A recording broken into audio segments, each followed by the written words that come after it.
But now I'm having the surgery, the selective surgery. They're supposed to give me a little bit of discomfort.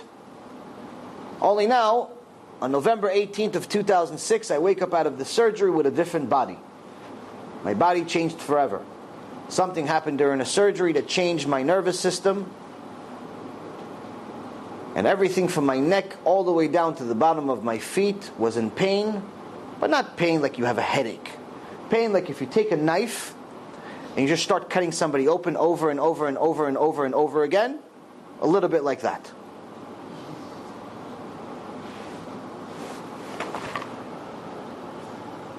Oh, and there was also electric shocks too. We don't know why. After several hours and the most amount of morphine legally allowed to give a human being, eventually I calmed down. Eventually I stopped asking my wife and my mother to kill me. They released me, they sent me home. We picked up shawarma on the way home. I hope it was kosher. I got home, I thought, oh, so that's what Gehenom looks like.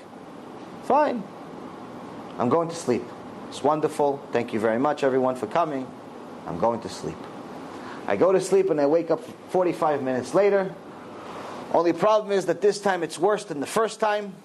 And this time it does not stop. The screaming does not stop. Not after an hour, not after a day, not after a week, not after 2 weeks, not after 5 weeks, only after 62 days. For 62 days, the screaming did not stop. For more than 15 minutes, I couldn't sleep. My body started dying. I started bleeding from my eyes and every hole in my body. I got infections everywhere, and no one could explain it. No one could explain the diagnosis. No one knew why I was screaming. And even later on, when I tried to file an insurance claim because I had a disability policy, they rejected me after 6 months of research saying it's impossible for that to happen. And if you want the money, you have to sue us. I never sued them. Don't waste your time suing insurance companies. So after 2 months, 62 days of wonderful experience of Gehenom, I eventually start getting back to my life. I'm only taking 20 painkillers a day instead of 50 or 60.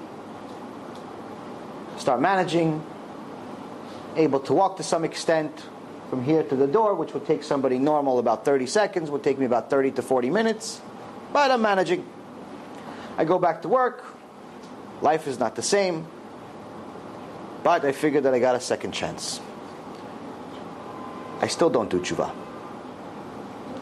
9 months pass, because that's the amount of time that HaShem gave me to do tshuva. I don't answer. He gives me a pain in my leg. I think I pulled a muscle. The next day I'm in an emergency room, an intensive care unit, doing a surgery that if I didn't come at that time and I would have waited even another hour to 2, the infection that's inside my body would have blown up, got into my blood system, and would have died within hours. So I spent the next 2 weeks in intensive care units next to the people that are nearly dying. Some are actually dying. Their screams sound familiar to mine. After a few weeks, I'm released from the hospital. Lots of fun. Go back to the painkillers. I still don't do tshuva. 3 months later, as you've noticed, the time keeps getting shorter. This is one of the signs from HaShem, when He's running out of patience for you. The signs and the siyata d'ishmaya slowly disappears. If you do tshuva when you're in your teens or early 20s, you have 90 to 100% siyata d'ishmaya. To do tshuva is easy. The beginning is hard. To commit to HaShem is hard in the beginning. To test in the beginning. When you do tshuva, you have miracles on a daily basis. Mamash, miracles. And I'm not exaggerating. I'm not a prophet. I'm not anything. You do tshuva in your early 20s, you have siyata d'ishmaya that's unbelievable. You don't do tshuva, you get to your 30s, siyata d'ishmaya gets lower. You're now down to about 70%, maybe 60%. it becomes a little more difficult to do tshuva, because without Hashem, it's nearly impossible to do tshuva. So with less Hashem, of course, it's more difficult to do tshuva in your 30s. But then you have still have 60, 70%, it's still amazing. But you skip, you go into your 40s and 50s. Now you're down to maybe 40, 50%, siyat b'ishmaya. Very difficult to do tshuva. You figure, I still got my fun times today. 40 is like the 30s. I still got more time to party.